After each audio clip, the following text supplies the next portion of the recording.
तलवंडी नाम के एक छोटे से गांव में एक शांत रात के नीचे एक बालक ने जन्म लिया।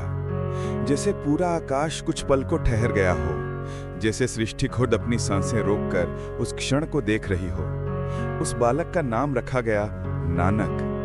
किसे पता था कि यह बालक एक दिन दुनिया को जोड़ने आएगा, धर्मों को बांटने नहीं बल्कि उन्हें एक ही सत्य की सुगंध में घोलने के लिए। बचपन से ही नानक अलग थे।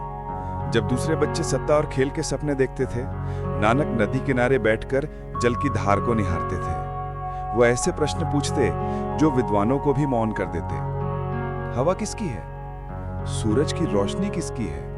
उनकी आंखों में एक अनंत शांति थी, जैसे सदियों का मौन उनमें उतर आया हो। जब वे थोड़े बड़े हुए, पिता ने सोचा कि बेटा व्यापार सीखे। उन्हें एक गोदाम में काम पर भेजा गया। नानक अनाज के दाने गिनने लगे, 1, 2, 3, और जब 13 पर पहुंचे वे ठहर गए। बोले 13। उस एक शब्द में अर्थ था 13 और 13, और उसी क्षण उनमें कुछ खुल गया। वे बार बार बुदबुदाने लगे, 13 13 सब 13। वे हिसाब भूल गए, लेखा भूल गए, संसार भूल गया। बस एक ही भाव रह गया, समर्पण। जब उनसे पूछा गया तो मुस्कुरा कर बोले, 13 पर समझ आया, कुछ भी मेरा नहीं, सब तेरा है। उस दिन से उनकी यात्रा आरंभ हुई। वे गांव-गांव चले जहां लोग अपने अपने ईश्वर के नाम पर दीवारें बना रहे थे। नानक उन दीवारों को मुस्कान से तोड़ते थे। एक दिन उन्होंने 2 घड़े लिए, एक में दूध, एक में पानी। सबके सामने दोनों को मिलाया और कहा, अब इन्हें अलग करो। सब मौन हो गए।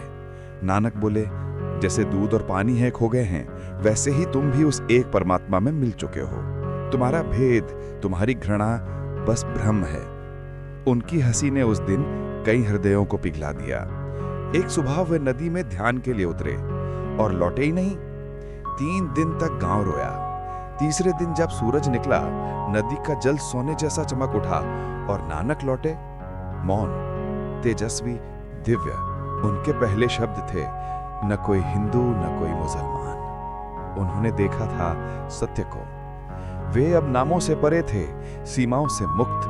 अब वे चलते रहे, पहाड़ों से रेगिस्तानों तक, मंदिरों से मस्जिदों तक। वे ग्रंथ नहीं पढ़ते थे, वे मौन से बोलते थे। एक धनी व्यक्ति ने उन्हें अपने घर आमंत्रित किया। सोने की सजावट, सैकड़ों दीपक, ऊंची प्रार्थनाएं। नानक चुप रहे, उठकर चले गए। वह व्यक्ति पीछे दौड़ा, गुरुजी, मैंने क्या गलती की?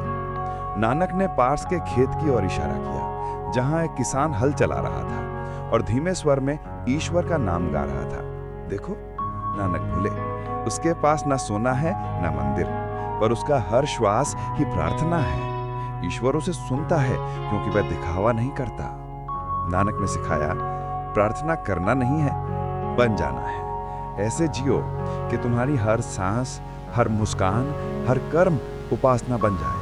वे आगे बढ़ते गए। एक गांव में लोग अमीर थे पर हृदय बंद। दूसरे गांव में लोग गरीब थे, मगर उन्होंने प्रेम से रोटी और दूध परोसा। नानक मुस्कुराए, जहां प्रेम है वहीं परमात्मा है। सूखी रोटी भी वहां अमृत बन जाती है। उन्होंने कभी विवाद नहीं किया, उपदेश नहीं दिया, बस अपने आचरण से सत्य को जीते गए। उनके चारों ओर एक संगीत सा फैल जाता। लोग जुड़ने लगे, राजा, भिखारी, कवि, साधक, सब। पर वे हमेशा कहते, मुझ पर विश्वास मत करो, खुद को जागो। जो तुम ढूंढ रहे हो वो तुम्हारे भीतर ही है। उन्होंने कहा, ईश्वर मंदिरों या किताबों में नहीं है, जीवन के गीत में है।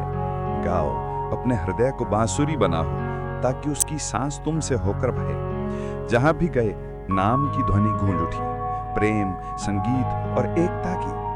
जब उनके जीवन का अंत आया, फिर एक प्रश्न उठा, नानक किसके हैं, हिंदू या मुसलमान? नानक मुस्कुराए, आकाश को कोई कैसे बांट सकता है? जब उनके शरीर को ढका गया और फिर हटाया गया, वहां शरीर नहीं, बस फूल थे। आधे जलाए गए, आधे दफनाए गए, और उस दिन से एक सुगंध बस गई, न धर्म की न जाति की, बस सत्य की। गुरु नानक न किसी के अनुयायी बने, न किसी के गुरु। वे एक जागृति थे, एक नदी जो बहती रही, देती रही, मिलती रही और अंत में सागर में विलीन हो गई। उनका जीवन जिया नहीं गया, वह गाया गया।